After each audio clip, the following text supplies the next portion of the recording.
Hello, everybody. I'm Kevin Stevens. I'm the editorial director for Imagine Books, which is the adult imprint of Charlesbridge Publishing. I'm very pleased and very privileged today to be talking to Doug Burgess, who's the author of When Hope and History Rhyme.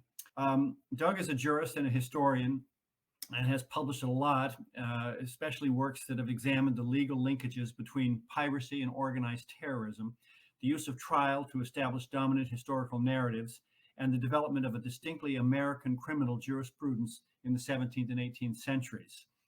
Doug is a professor of history at Yeshiva University and an affiliated instructor at the Benjamin Cardozo School of Law in New York City.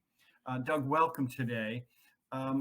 Before I ask you the first question, I'd just like to read what Peter Burns, who's the former chair of the UN Human Rights Committee Against Torture, has said about your book, because I think it really does encapsulate the importance of this volume. When Hope and History Rhyme provides an excellent description of how recent American nativists dallied with the primrose path of unilateralism and carefully analyzes the many strands that go towards making up American policy. Yet the author is an optimist. He believes that the present administration and presumably those following will once again adhere to human rights policies that accord with natural law, a must-read for any student of modern American history. And when he refers to the present administration, he wrote that just after the election of Joe Biden. I think maybe a good way to start off would be to ask you a little bit about the background to how you came to write this book. You have an impressive range of academic interests, but this is a book that is both academic, but also very broad in the sense of providing general readers with a background to a very important subject. Well, thank you very much, and thank you for having me. I guess the easiest way to answer that question is that this book has changed shapes enormously. It began as an idea almost 20 years ago now, and it was very different when I conceived of it, because I thought of this when I was still in law school. And for those of you who haven't been to law school, Kevin and others, I think law school is really like trade school. You go in and they immediately throw you into case law. You get constitutional law, but it's presented to you as a series of cases. So the one thing that seemed to be absent even then was any kind of discussion about where Western law came from. What is the history of Western law? Where do we get these ideas of justice and right, and how they developed over time? And I kept sort of asking my professors then, is there not a textbook for this? And there wasn't one. So when I became an historian, I had it in the back of my mind that I would someday write a history of Western law. And I spoke to one of my colleagues about that, and this is when I had just got started. I was still a postdoctoral instructor. And he said, well, that's a wonderful idea, but you better wait until you get tenure because you don't know anything yet. And that took a while, and he was right. But what changed wasn't so much the idea, but the circumstances around it. I mean, as I began to assemble materials for this book, one of the things that became very clear to me was that rather than a massive, epic, sweeping Cecil B. DeMille version of the history of Western law, what I kept finding was a single kind of golden thread that moved through the whole story, which was this idea of natural law. One idea that goes back and is not strictly Western at all. In fact, it's quite universal. An idea that all law traces itself ultimately to a basic concept of perfection, that there is such a thing as a perfect form of law, and that it's now expressed in terms of this idea of natural right. And you see this in an infinite number of circumstances, and you can see this one idea evolve over time. So even, and this is, I think, maybe like 10 years into the project, even then I was thinking, okay, this is not going to be a history of Western law. This is going to be an examination of the idea of natural law, and especially the transition from natural law to natural rights. And I think I had pretty much nailed down what I wanted to say in 2014, 2015. And then the election of 2016 came and Donald Trump became president. And I certainly would never go on record as saying that the presence of any one individual on the world stage would have a sweeping transformative effect on the law. I think actually one of the comforts of the law is that you actually find in the long run, it changes very little, irrespective of who's in the chair. But the perception of rights in the United States, around the world, the idea of human rights, the sort of universally accepted precept that there is such a thing as human rights, all this was profoundly challenged under the presidency of Donald Trump. So there was one thing that had never really been present in this project until 2017 and was desperately present after that, which was a sense of immediacy. That I had to write this book and put it into the world in order to remind everyone that there is such a thing as natural rights. Even those people in the United States who are entirely supportive of universal human rights and America's role in promoting that are still unsure about the path forward.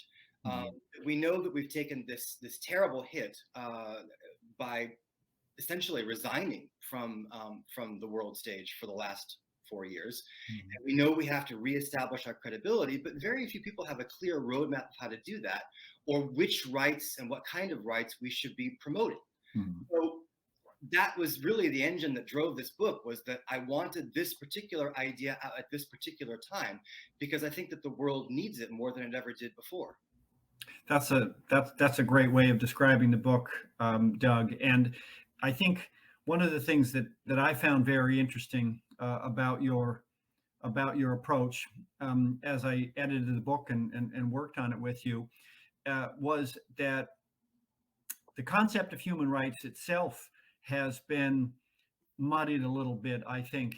Well, it always was in one way or another, but people lose the context for that. And I think one of the great things that you do is you talk about natural law as a kind of an underpinning for natural rights and human rights, and it gives it focus, and it also creates a kind of a universality, it seems to me.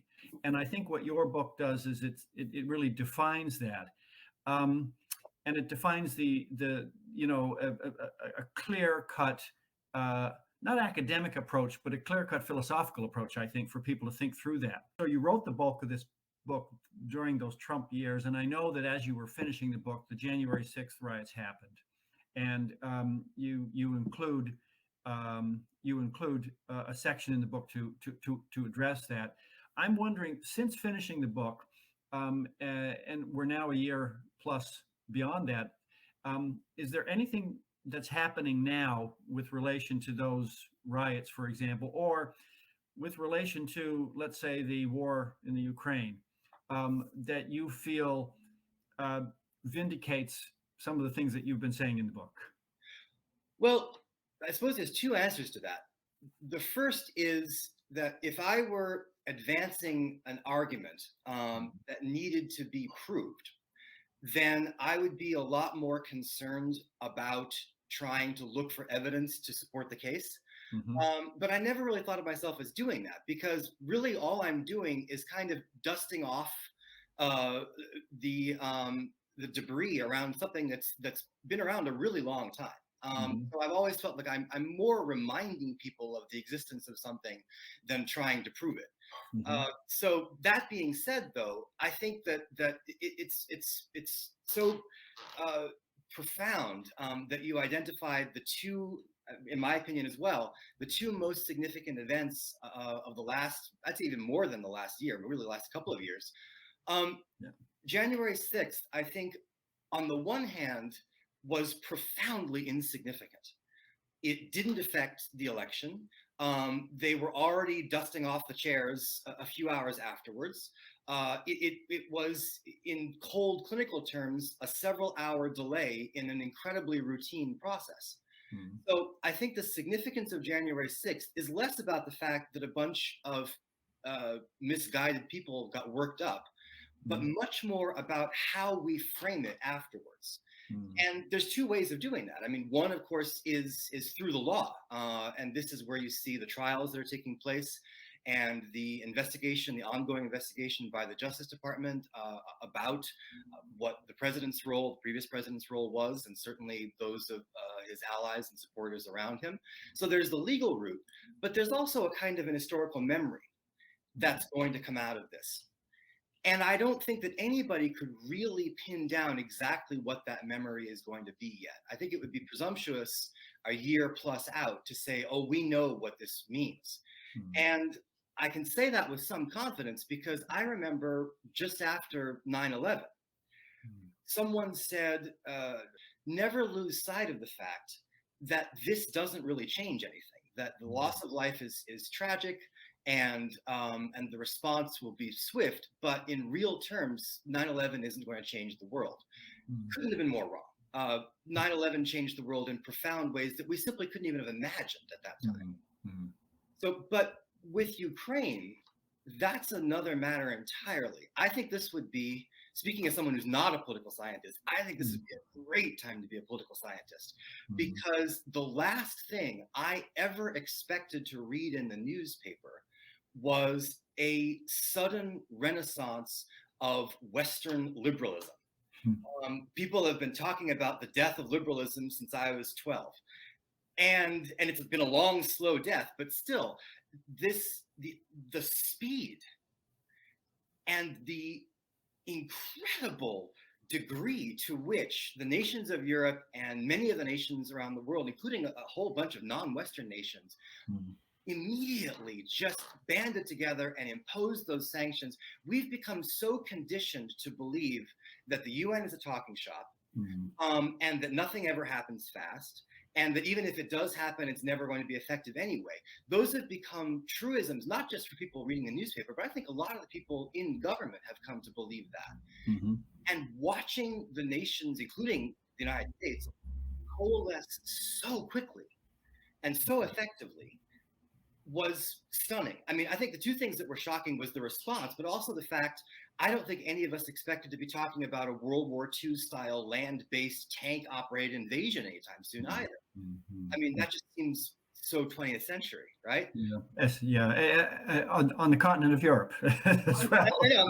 I mean, the fact that NATO suddenly becomes relevant again, everybody, I think that if Dean Acheson were still alive, he would be just laughing right now. I mean, this is all of the old Cold War warriors that are still around now just must feel great. And there's even been articles. CNN ran an article. Now it's time to admit that Mitt Romney was right. That we should have cared a lot more about Russia when we had the chance. But to answer your question more directly, for me personally, I think it's a serendipitous moment for this book and for this idea, because I envisioned that trying to reintroduce people to what is often perceived as a Western liberal understanding of human rights, even though it isn't, but it's often perceived that way, that was going to be an uphill climb. And that I was going to have to sledgehammer away against all of these cultural relativist tropes that have grown up around that idea for so long. And I think that's still the case. I don't think that they're going to disappear overnight, but this is a much more conducive environment politically and socially, I think, in just the last few months than I could have even imagined a year ago. Yeah. And yet what's interesting to me is that the everything that you said is absolutely true and vindicates the Western liberal perspective, if you like, or at least how it's been framed since, over the last, let's say, 80 years. But at the same time, I think one of the things I like about your book is that you show that natural law is not a Western concept, but you make it clear that there are parallel traditions throughout the world and throughout history, which really, I think, adds weight to this notion of justice as being a universal concept. And I like that about the book. And I'm wondering, to what extent, how did you research that? And how did, because obviously the canon historically emphasizes, the great Western works, but you obviously extended your research to cover a range of non-Western models.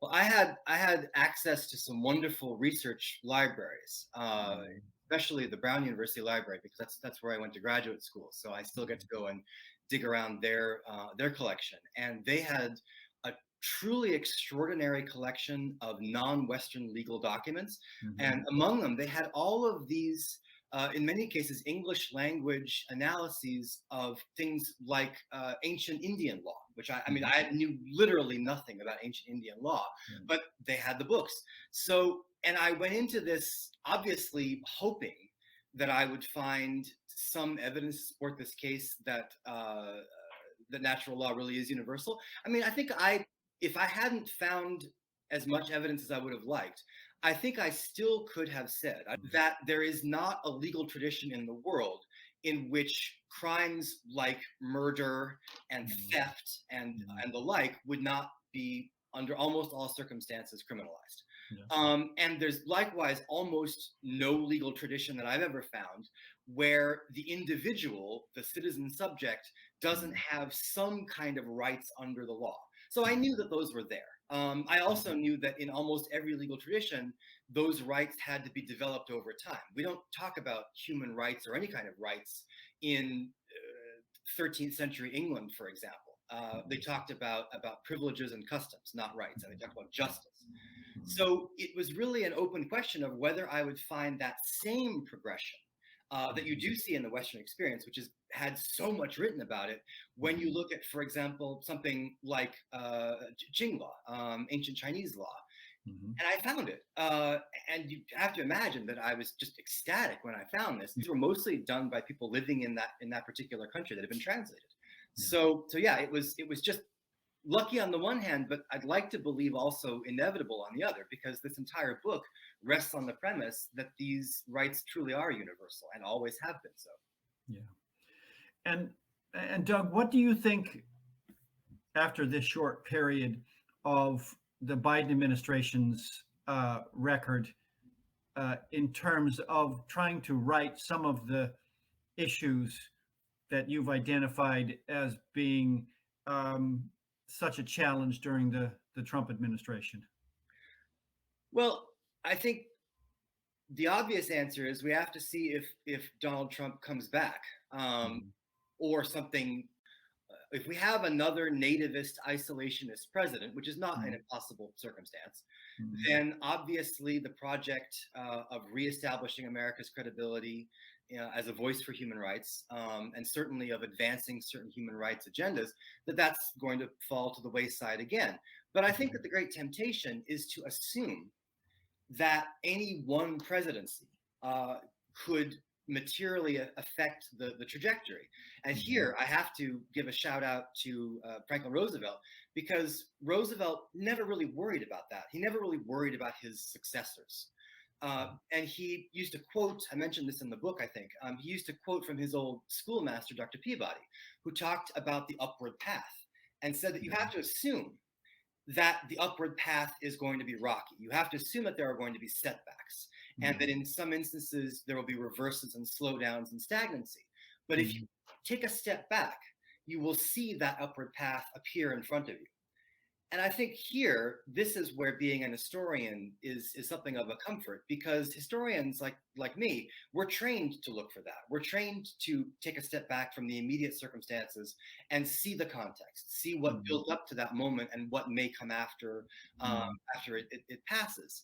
So obviously, I am very hopeful that President Biden and his successors will do everything that they can to reestablish America's voice. I think it's not only in our best interest, but ultimately necessary. I think, for example, what's happening in Ukraine right now, this is a textbook example of why promoting human rights around the world actually serves us. It's not just an altruistic purpose. It's a very pragmatic one. And there have been presidents, Woodrow Wilson and others, that understood that. And I think President Biden does. But I think that the larger scale project is bigger than any one president can do, and can be picked up by any president in the future who wishes to. And I think it will be. I think that upward path is going to continue. My one contribution to this, I think, is that I feel that most presidents, including, frankly, President Biden, still have a kind of a default setting where when they speak of human rights, they still couch them in liberal democratic values. Mm. And I do feel that that's a mistake. I don't feel it's a mistake to promote democracy around the world. I do Mhm. feel it's a mistake to conflate democracy with natural law rights, because they are Yeah. two very different things.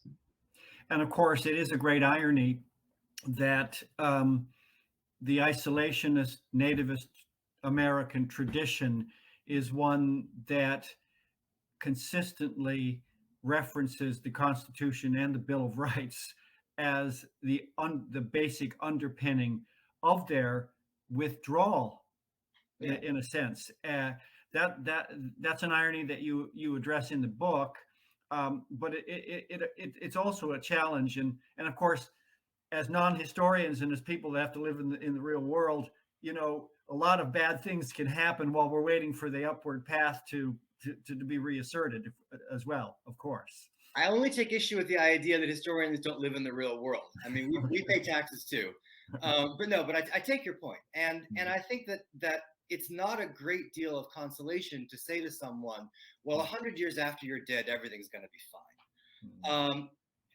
But there's actually a line from Hamilton, the musical Hamilton, that I absolutely love, where Hamilton says, "I am planting seeds in a garden that I will never see." It's one of the most beautiful things I've ever heard. And I think that that's a project not just for historians or, frankly, for politicians, but for everyone. That we have to think about the generations that come after us. Yeah. It can't simply be about making our own lives better, or even the lives of those around us. Although that's terribly important too. I think that it's part of being a citizen of the world. It's part of being a human being, that we have to care about the future, because in a sense that's the greater responsibility. That idea, we're all planting seeds in that garden. Everyone is, Yeah. whether we like it or not. And I love the idea that the pursuit of human rights and the understanding of the context of natural law is a project. And I think the Black Lives Matter movement is a good example of how there are voices out there that recognize that, yes, we have been said to understand these principles for a long time now, but we are still not applying them in all cases. And there's still a long way to go. Yes, I think on the one hand, the presence of movements like Black Lives Matter is tremendously encouraging, because what they're ultimately arguing for are basic natural law rights. The idea, as you say, that all of these rights should be administered equally by the state. So that's a hopeful thing. I mean, if we can see the problems in front of us, and if we begin to agitate to fix them, that's a tremendous step forward. But yes, I think that the stumbling block has always been administration. One of the most astonishing things that I discovered when I was researching this book, and I loved putting in, because I don't know anyone that knew about this, was that at the very apex of the Raj, in the 1850s, when the British Empire had extended about as far as it ever would, Queen Victoria herself wrote a kind of Bill of Rights for India. And it did these amazing things, like respecting cultural practices and religious observances, and not trying to impose British values or customs. And someone said the only problem with it was it was never implemented. It was passed through Parliament, but it was never actually implemented in India. And obviously, that wouldn't excuse the Raj or the Empire. But the fact that there was someone, the Queen no less, saying in the 1850s, these are the natural rights that all of my subjects must enjoy, including everyone in the empire. It's, to me, I looked at that and thought, wow, just imagine if that had actually become law and been administered. So yeah, we have to look to the administration side. We have to make sure that these ideas aren't simply rattling around in academia. It does no one any good to have 5 professors in a room saying, boy, that's a great idea. It has to reach people in their homes. It has to reach politicians, but it also has to reach everyone. Yeah, of course. And one of the things I love about your book is that it's presenting high level concepts and ideas, but it's always applying them to concrete historical situations, contemporary politics, and so on and so forth. There's events like the Nuremberg trials and others where different states had to come up with different models to to create a condition where justice could be pursued. That's an ongoing challenge, it seems to me. And I think what you do is you help lay the groundwork for understanding how that's so important, and how a world full of competing nation states always is going to need uh, to apply itself to that challenge. Oh, yes, absolutely. Yeah. And I think Nuremberg is a perfect example of that, because if you ever read Robert Jackson's address for the prosecution at Nuremberg, I think I quoted a bit of it in the book, Yeah. but Jackson has to deal with the fact that even though they are responding to the greatest crimes in human history, there was absolutely no law to base the prosecution on. There was no international criminal law in 1945, none, zero. Yeah. So all he had to fall back on was this idea of natural law. I don't think I quoted this, but there's a line that he quotes from Shakespeare, where someone comes to the Duke of Gloucester and, well, actually, the Duke of Gloucester says, "Say that I slew them not." He's just killed all these innocent people. He says, "Say that I slew them not." And I think it was his wife says to him, "Then say they are not slain, for dead they be." Right? In other words, if killing 6 million people isn't a crime, there can't be any understanding of criminality in the world. Yeah. And that was what Jackson based this idea of international criminal law on. Yeah, it seems so intuitive, and yet it's a legal and political challenge always. And so Doug, what I would say is that this is the kind of book, if it's written for the general reader, there's certainly challenging concepts in it, but the way that you present them is not in any way dry. It's very lively, and very focused on the reality of the lives we live.